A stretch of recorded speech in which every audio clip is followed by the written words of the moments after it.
Okay, and so when we think about innovation risk and building an MVP, right, the crux of an MVP is taking lots of risk, but each risk is something that is standalone and sustainable, right? When you're building a product, when you're building things, when you're putting together strategy, doing things in organizations, you're not building something by, look how great our wheel is.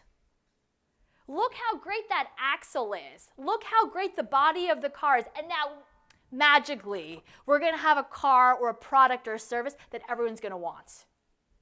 Okay? Instead, it's, hey, we've built this thing on wheels.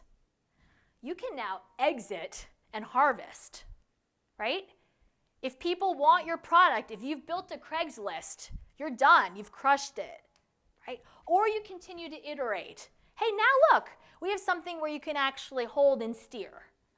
And again, you're taking out that risk because you've built in more MVPs, you've built in more opportunities, you're building in more of that improvisation and bricolage, and so on and forth. So each of these is an isolated standalone product that you can actually take out there.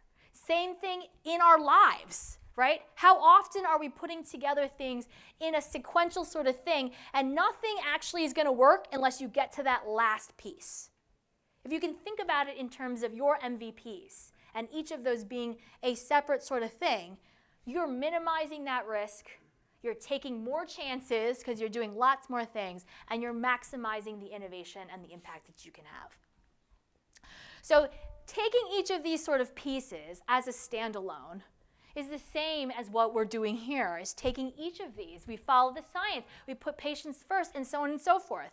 And when you combine them, you really get something really special, and you get a very entrepreneurial organization. You're able to deal with all the uncertainty, you're chasing all of that, so you create that kind of maximum impact.